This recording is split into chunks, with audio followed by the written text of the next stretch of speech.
often we hear about storms, right? We hear about storms in our scripture reading. And perhaps this is altogether appropriate in the midst of local storms. I saw that Community Action once again got flooded out. And, we might know people in town that have struggled with the local rain. And we also see the metaphorical turbulence that our country and world seems to be experiencing on a daily basis that we see come up through the news. And yet, if I referenced a story about Jesus stilling a storm, I would be willing to bet that most of us would instinctively go to another story. All right? We would probably go to the one where Peter walks on water. You guys remember that one where Jesus sends his disciples out across the Sea of Galilee in a boat, a storm pops up, and Jesus walks out on the water and saves them, right? This is not that story. That story is much cooler. But I think that that in some ways this story is more powerful for me personally because of one simple yet major difference. All right, so in the more famous account, we see Jesus walking out towards the boat over the convulsing sea, right? Where is Jesus in our story this morning? Sleeping. And I heard the second part of it. In the boat. All right? Jesus is in the boat. Why might this be significant? I want us to this is kind of where I want to focus in for our sermon today. Because we even have a phrase, we kind of have a colloquialism in our culture for this. How many of you have ever heard the phrase, well, we're all in the same boat? What does that mean? What does it mean when I say we're all in the same boat? Okay, we're alike. Wow, all right, that was a good one. I didn't see that one coming, so that's good. But that idea again that we are more similar than we are different, right? What else does it mean when I say we are all in the same boat? We're all in the same situation. We all same deal. We're all in this together, right? Anything else? And I'm not looking for anything. I just don't want to cut anybody off. We're all trying to and I would say we're all trying to get to the same thing. We're all trying to get to goodness. There even, and I think that's a challenge for me, even because I'll look around the world and I'm like, why do those people do such terrible things? And I think, in all honesty, it's challenging because I think people want to do good. Even people that are doing great evil, they don't wake up in the morning and think, oh, I want to do great evil. It's just not, I don't understand it, but sorry, I got off on a tangent. But anyway, so we're all in the same boat. We're all in this together. Jesus is in the boat with the disciples during the storm, amidst the danger, right?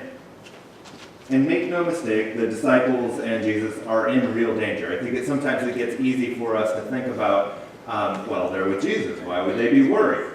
So typical boat back then, 26 feet long, not all that long, about 3.5 feet wide. So very narrow. So you're thinking more canoe than boat.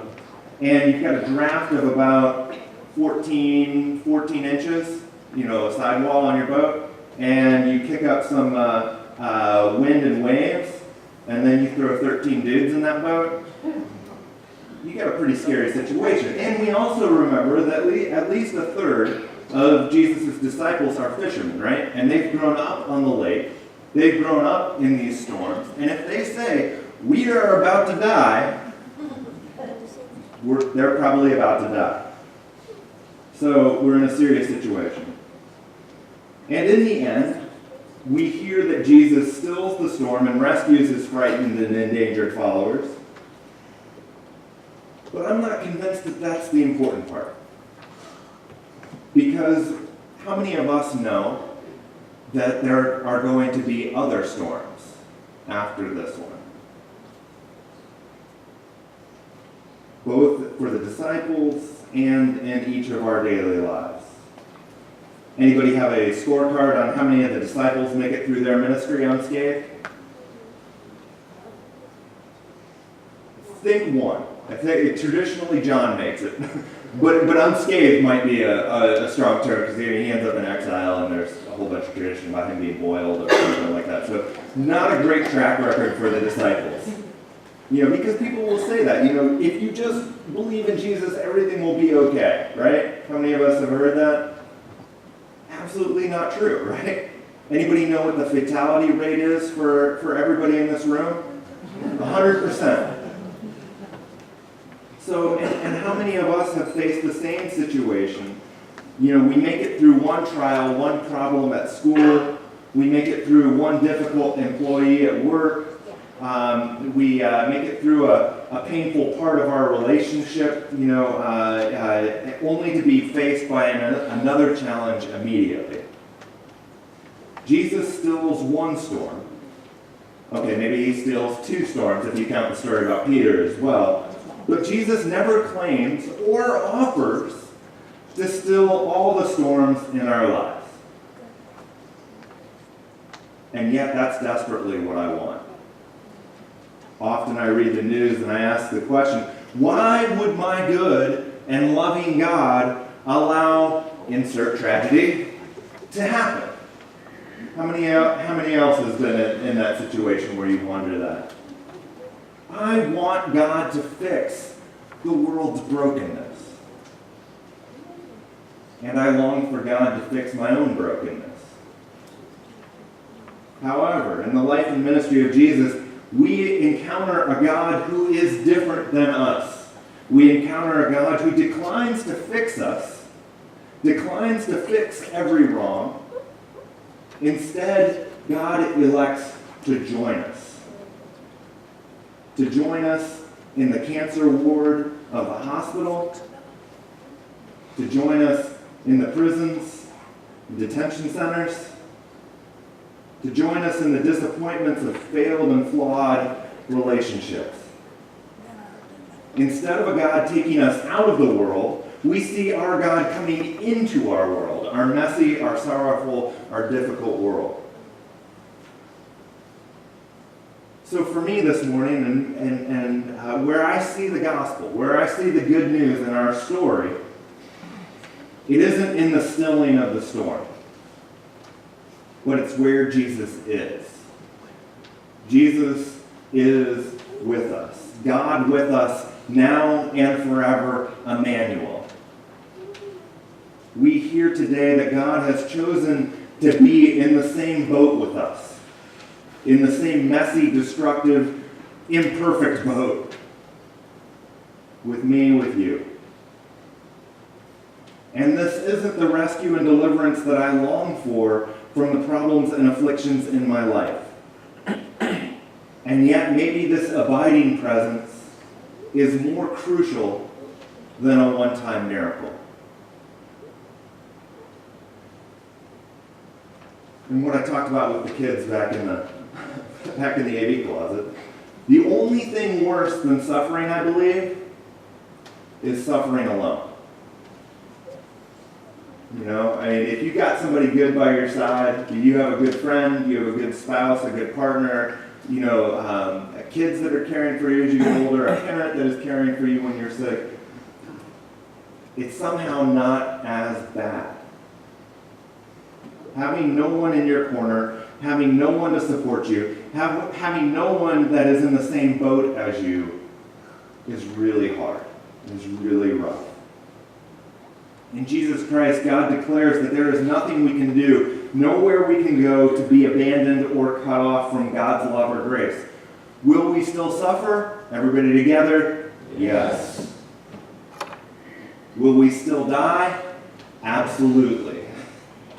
Everything that lives will die. Everything that lives will suffer. So what's the point in believing in Jesus? Maybe the incarnation, maybe the crucifixion, maybe the resurrection isn't about avoiding suffering, but rather their divine action seeking a new world where no one has to suffer alone again. If we have a God that loves us in our brokenness, in our messiness, in our sin, what does that mean for you and me and all the disciples of Christ? Are we called to join with the weak? Are we called to be with the broken, to visit the sick, to stay with the hurting and the hopeless so that they never feel alone again? Are we called to get in the same boat with those who are desperate, regardless of race, political party, sexuality, country of origin, gender, or age?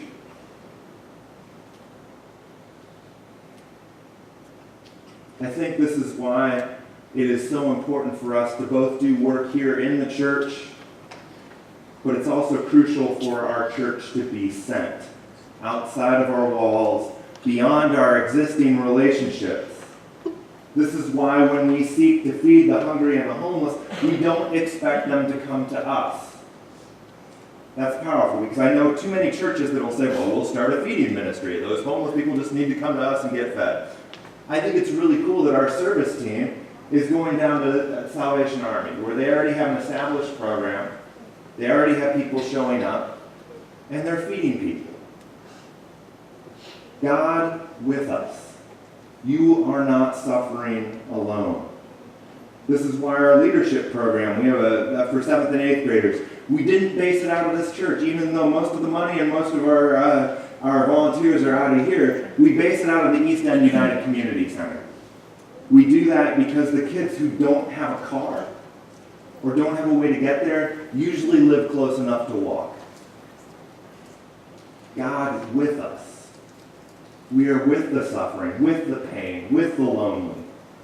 This is why when we build a garden, we were talking for a while about a garden, right? Because we know that food is an issue here in Fayette County. And we said, we've got all this space down here. We've got this tremendous amount of space. Why don't we build a garden here? And then we thought to ourselves, well, the only people that are going to come here are us. What about the people who are hungry, who don't know how to garden yet, who don't have access to a car to get down over here?